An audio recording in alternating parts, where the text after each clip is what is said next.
Hello guys, welcome back to my channel and Shubham this side. और पढ़ेगा तभी तो बढ़ेगा इंडिया। अगर आप चैनल पे नए हैं तो प्लीज़ इस वीडियो को पूरा देखिए। अगर पूरा देखने के बाद आपको लगता है कि हाँ, इस चैनल से आपने कुछ सीखा तो प्लीज़ चैनल को लाइक और सब्सक्राइब कर दीजिएगा। तो आज मैं पेपर 2 के बारे में आपको चाइल्ड डेवलपमेंट के क्वेश्चंस कराऊंगा। मैं कुछ आपके लिए चुनिंदा क्वेश्चंस कराऊंगा आज 15 क्वेश्चंस। और ये जो क्वेश्चन पेपर आप देख रहे हैं, जो मैं आपके सामने क्वेश्चन पेपर ये लाया हूँ, ये क्वेश्चन पेपर 2019 का है। दिसंबर में जो हमारा एग्ज़ाम हुआ था ये उसका है। अब आप सोच ही गए होंगे कि आपके लिए कितना इंपॉर्टेंट है और ये कितना अपडेटेड है। तो मैं आप क्वेश्चन पे आता हूँ। तो अभी सबसे पहले फर्स्ट क्वेश्चन देख लेते हैं हम। तो फर्स्ट क्वेश्चन है, Noor forgot to bring her tiffin to school and asked Tanya to share her tiffin, saying you should share your tiffin with me today because I shared my tiffin with you yesterday. According to Lawrence Kohlberg's theory of moral development, Noor's statement represent dash orientation typically at dash stage. तो अभी यहाँ पे देखना है कि इनमें से कौन सा करेक्ट आंसर है लॉरेंस कोलबर्ग की जो मॉरल डेवलपमेंट थ्योरी है उसके थ्रू। तो चारों ऑप्शन एक बार हम देख लेते हैं, फिर जो रहेगा सबसे बेटर आप मुझे कमेंट में भी बता सकते हैं या फिर आप खुद भी अभी आंसर मैं आपको बता ही दूंगा। तो जो फर्स्ट है वो है law and order post conventional, and second है ऑबिडेंस प्री कन्वेंशनल, एंड थर्ड है being nice conventional, and fourth है एक्सचेंज कन्वेंशनल। तो इसका जो करेक्ट आंसर होगा गाइज वो है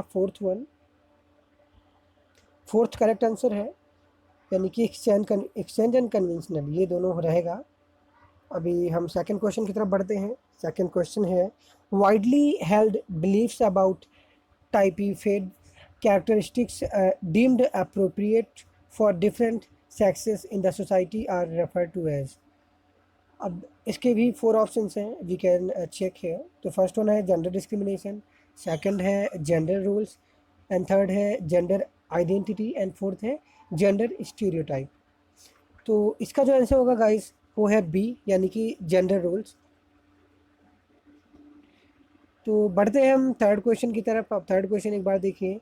थर्ड क्वेश्चन है, recently they have been conscious efforts to include stories in curriculum where father is involved in household works and mother is doing the adventure activities. This move in important because अब recently जो है ये हमारा जो curriculum है इसमें एक story include हुई है जिसमें है कि जो फादर है वो घर का काम करता है और जो मदर है वो एडवेंचर एक्टिविटीज़ करती है।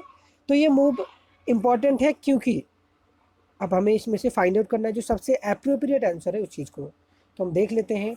जो फर्स्ट वन है वो है it aims to strengthen gender bias, and second है it aims to eliminate gender stereotyping, and इसके बाद थर्ड है it aims to encourage gender constancy, and fourth है it aims to encourage gender discrimination.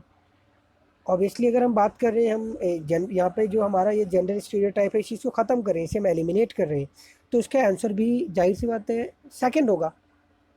तो इसका आंसर सेकंड है guys. And now we are coming on the fourth question. तो fourth question आप देख सकते हैं, according to Vygotsky adult when adults adjust the support and extend the child current level of performance it is called। यानी कि Vygotsky के according जब एक बच्चा है, जब वो जो एडल्ट है उसको एक्सटेंड करके चाइल्ड जो उसका लेवल है, चाइल्ड करंट लेवल, अगर उसकी जो परफॉर्मेंस है उस परफॉर्मेंस को हम क्या कहेंगे। तो इसका जो आंसर होगा, अब एक तो चार ऑप्शन दिए इसे देख लेते हैं एक बार। पहला है डिस्कवरी लर्निंग, सेकंड है zone of proximal development, third है इसका फोल्डिंग, फोर्थ है इनर सब्जेक्टिविटी। बट इसका जो करेक्ट आंसर है वो है सी, यानी कि फोर्थ का सी होगा, इसका फोल्डिंग होगा। अब फोर्थ क्वेश्चन की तरफ फिफ्थ क्वेश्चन की तरफ आते हैं। और फिफ्थ क्वेश्चन जो हमारा है वो है, अकॉर्डिंग टू जीन पियाजे theory of cognitive development, hypothetico deductive reasoning develops during. अब जीन पियाजे ने जो थ्योरी दी थी कॉग्निटिव डेवलपमेंट की, उसके उन्होंने 4 स्टेजेस बताए थे जो कि ऑलरेडी यहाँ पे गिवन है। अब यहाँ पे बात हो रही है जो हाइपोथेटिको ये डिडक्शन है रीजनिंग डेवलपमेंट का, ये किसके ड्यूरिंग होता है। तो अगर फिफ्थ की बात करें तो इसका ऑब्वियसली फॉर्मल ऑपरेशनल होगा, तो इसका जो आंसर आएगा वो आएगा डी, फॉर्मल ऑपरेशनल। बढ़ते हैं सिक्स्थ क्वेश्चन की तरफ। सिक्स्थ क्वेश्चन है, according to dash it is important to understand the social processes and influence of the cultural context of children's thinking. अब इसका एक बार आप कोशिश कीजिए बताने के लिए, फिर मैं आपको बताता हूँ। According to dash it is important to understand the social, यानी कि जो अगर सोसाइटी की बात हो रही है, सोशल वर्ड जहाँ भी आ गया वहाँ पे सिर्फ वाइगोत्स्की है, बिकॉज हमने खुद पढ़ा है चाइल्ड डेवलपमेंट में। अगर हम साइकोलॉजी की बात करें तो वाइगोत्स्की जी का कहना था कि वो जो बच्चा है वो सोसाइटी से सीखता है। तो अगर बात हमारी आती है जहाँ पे सोशल लिखा आता है, इसका मतलब उसका आंसर आपको वाइगोत्स्की ही मिलेगा। चलो फिर बढ़ते हैं हम सेवन्थ क्वेश्चन की तरफ। सेवन्थ क्वेश्चन है, drawing implication from Piaget's theory of cognitive development, a teacher of grade 6 to 8 in his classroom should। अगर हम ड्राइंग एप्लीकेशन की बात करें पियाजे थ्योरी के थ्रू जो कॉग्निटिव डेवलपमेंट है, तो छठी से 8वीं क्लास का जो टीचर है उसे क्या करना चाहिए। तो इसका हम एक बार आंसर देख लेते हैं। तो जो सेवन्थ क्वेश्चन है, सेवन्थ क्वेश्चन के हम एक बार ऑप्शंस देख लेते हैं। पहला ऑप्शन है discourage use of logical arguments, बिल्कुल गलत है। Present problems that require reasoning based solution, okay. आगे देख लेते हैं, use only concrete material to teach a concept, नहीं, क्योंकि वो 6 to 8 का बच्चा है। And rely slowly on prescribed syllabus, ऐसा भी नहीं है। तो इसका जो आंसर होगा वो जाएगा बी, यानी कि जो सेवन्थ क्वेश्चन का आंसर है वो बी है, present problems and require reasoning based solution. All right, now we are coming on the eighth question. तो एट्थ क्वेश्चन को एक बार देख लेते हैं हम।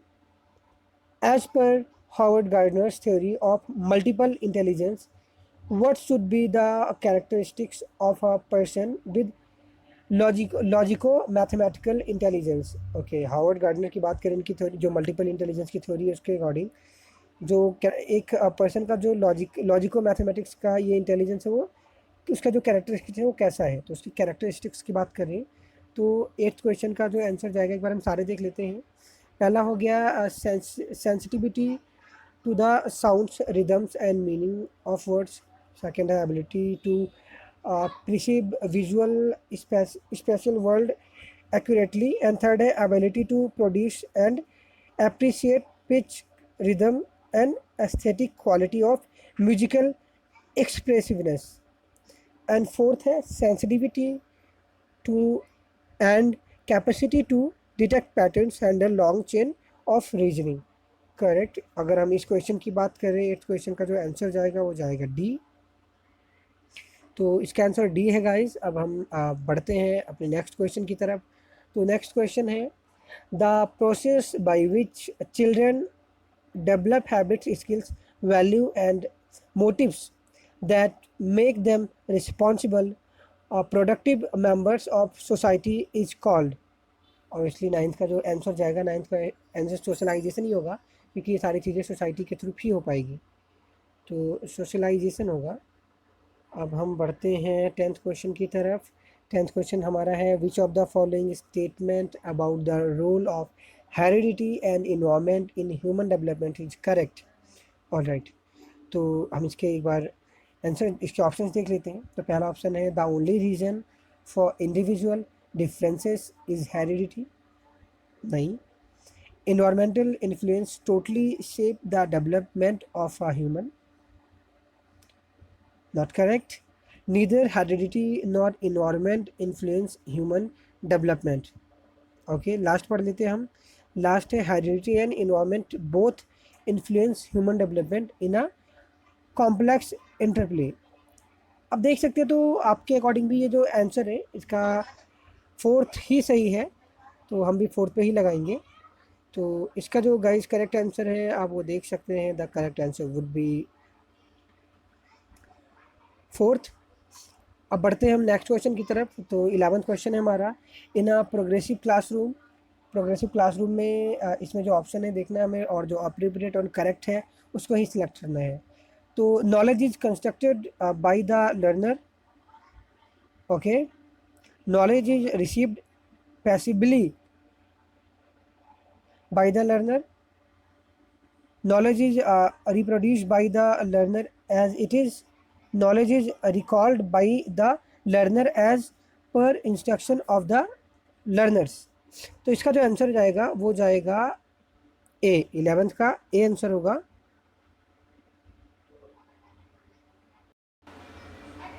अब बढ़ते हैं हम 12th क्वेश्चन की तरफ। हमारा 12वां क्वेश्चन है सीसी यानी कि continuous and comprehensive evaluation includes. तो इसका जो ऑप्शन है देख लेते हैं। Only formative assessment, only summative assessment नहीं, नीदर फॉर्मेशन और समेटिव नहीं। तो इसका जो आंसर होगा 12th का वो होगा डी। ओके, अब अगले क्वेश्चन की तरफ बढ़ते हैं जो हमारा 13th क्वेश्चन है। 13th क्वेश्चन को एक बार पढ़ लेते हैं। A student in your class has been told again and again from different sources that people from his social group typically perform poorly in academies। यानी कि उसके साथ के जो बच्चे हैं वो जो एकेडमीज़ की बात करें, पढ़ाई में बिल्कुल पुअर परफॉर्मेंस कर रहे हैं, यानी कि पढ़ाई ढंग से नहीं कर रहे।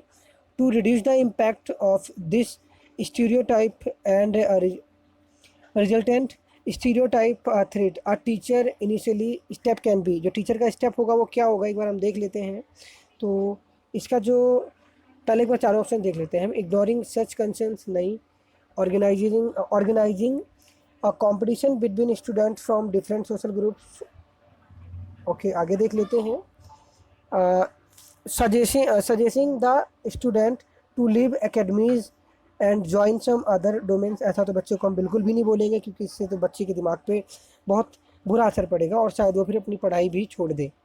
तो इसका हम डी देखते हैं। Presenting stories and examples of role models from different social groups. Very good. अगर हम उनको रोल मॉडल्स जो हमारे हैं APJ अब्दुल कलाम या बहुत सारे ऐसे हैं जो काफ़ी पुअर फैमिली से थे और वो क्या बने हैं, कितना अच्छा काम किया उन्होंने, अगर ये चीज़ें हम बच्चों को बताते तो शायद ये काफ़ी अच्छा उनको असर करेगा। तो इसका जो आंसर होगा वो इसका आंसर आप देख सकते हैं डी होगा। अब बढ़ते हैं हम नेक्स्ट क्वेश्चन की तरफ। तो हमारा जो 14th क्वेश्चन है वो है in an inclusive classroom a teacher should. एक इंक्लूसिव क्लासरूम में टीचर को क्या करना चाहिए। ओके, तो believe that every child has a potential to learn as per their abilities and strength. आगे बढ़ने की ज़रूरत ही नहीं है बिकॉज सबसे ज़्यादा इंपॉर्टेंट एंड जो करेक्ट ऑप्शन है यही है। तो इसका आंसर ए होगा, 14th का ए होगा। ओके, तो आज का लास्ट बट नॉट लीस्ट इस क्वेश्चन को भी हम देखते हैं। तो जो 15th क्वेश्चन है, 15th क्वेश्चन है a student shows the following sign in the classroom. Anxiety around reading, difficulty to recognising words और letters, poor vocabulary skills and difficulty with understanding और remembering what was read. So this are an indication of. ये किस चीज़ को indicate करते हैं। तो एक बार हम इसके ऑप्शन देख लेते हैं। तो इसका जो ऑप्शन है पहला हो गया एन ऑटिस्टिक स्टूडेंट, सेकंड है अ क्रिएटिव स्टूडेंट, सी है a student with learning disabilities, fourth है a student with mental impairment. नहीं, इसका जो ऑप्शन होगा वो होगा सी। जी, इसका आंसर सी होगा। क्योंकि जो बच्चा है वो हो सकता है उसको जो लर्निंग की डिसबिलिटीज़ हो रही हैं वो हो क्योंकि अगर उसकी वकैब भी अच्छी नहीं है या फिर वो अगर वर्ड और लेटर को ही नहीं पहचान पा रहा है, पढ़ने में उसे बड़ी घबराहट सी हो रही है, तो उसको कुछ ना कुछ प्रॉब्लम हो सकती है। यानी कि उसको जो लर्निंग में डिसबिलिटीज़ है और टीचर उससे बात करके, उसकी फैमिली से बात करके इस चीज़ को फिनिश कर सकता है। तो गाइज़ आज की वीडियो में बस इतना ही, और मैं कोशिश करूँगा कि आपके लिए एक हिंदी में वीडियो ले आऊँ बिकॉज ये तो इंग्लिश के बच्चों के लिए हो गई, और हिंदी के बच्चों के लिए भी मैं जल्द ही एक वीडियो ले आऊँगा। और जो भी अगर आप एलिमेंट्री लेवल की सीटेट की पढ़ाई कर रहे हैं या फिर जो तैयारी कर रहे हैं उनके लिए सबसे पहले तो ऑल द बेस्ट। और आप हमारे चैनल पे जुड़े रहिए और आपको बिल्कुल हम आपका सिलेबस इतने बेटर वे में करा देंगे कि आपका एग्ज़ाम तो क्लियर हो जाएगा। तो thank you so much guys, आज के लिए बस इतना ही। मिलते हैं नेक्स्ट वीडियो में। होप आप खुश रहेंगे। अपना ध्यान रखिए, अपनी फैमिली का ध्यान रखिए। Thank you so much.